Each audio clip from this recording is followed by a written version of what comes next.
Guys, if I could change YouTube, this is what I would do. I would make it so that your YouTube analytics were explained to you by a Google AI. And the reason I would do this is I think sometimes we need to be told what to do in order to grow on YouTube. And honestly, since every channel is different, I see no reason why you couldn't get specific analytics that say something like, your channel content type would perform better on YouTube if you made more videos, longer videos, or whatever the thing was, where YouTube is literally guiding you versus you just kind of going, let's see what happens.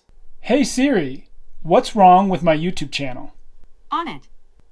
I couldn't say. Hi there, I'm Adam, and if you're new here, on this channel, I talk about YouTube tips kind of from a self-development angle. So if that's something that's interesting to you, please consider subscribing. So the most notable change that I would make to YouTube would be to change the way the subscribe function works on the platform. See, what I would do is I would make it so that when a creator uploads a video, every single one of their subscribers would be directly notified. And the reason I would do this is I want you to ask yourself, if your next upload either performed how it normally does, where you have no idea who's going to see your video, or if every single one of your subscribers was directly notified, which one makes you feel more pressure as a creator? So if I became the CEO of YouTube tomorrow, what I would do, and I think this would literally be hilarious, is I would set it so that every single channel on YouTube, their next upload, would notify every single one of their subscribers. And you would notice this massive unfollowing on YouTube. Big channels would lose millions of subscribers, and then the truth would actually come out about who is actually interested in their content and wants to be a member of that community. So another thing that I think goes along with this would be to create a subscribe tab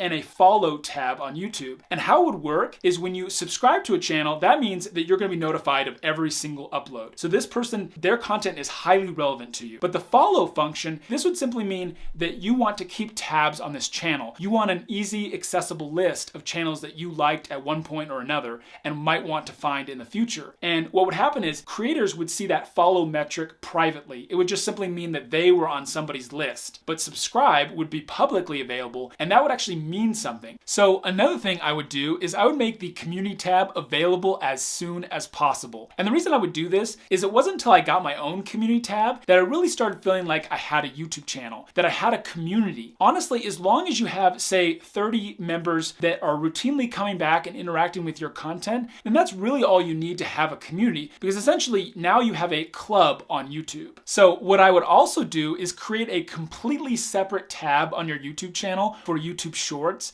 as well as completely separate YouTube analytics. And the reason I would do this is YouTube Shorts are not the same content type as a regular video. So we should be keeping everything completely separate. And I don't think Shorts look very good on a channel as far as like in the uploads field. And I think that it was really a mistake to take away the thumbnails on YouTube Shorts. I don't think videos look good without a thumbnail. So a really important change that needs to be made is to create analytics that show you when a viewer performed a specific action during a video. See, could you imagine if you had analytics that told you, when people hit the like button exactly in the video, when they chose to unsubscribe? I think this would be incredibly powerful for a creator and would help them know what to do and not do in their videos to help them be more successful. So another thing I would do, and don't hate me, I would bring back the dislike button, but I would add a qualifier that when a person hits dislike, a pop-up would appear that would say comment required. So it could either be a comment or have a poll appear where you need to answer a couple questions so that the creator at least gets something as to why people are hitting dislike. So another thing that I think is honestly ridiculous is YouTube doesn't have a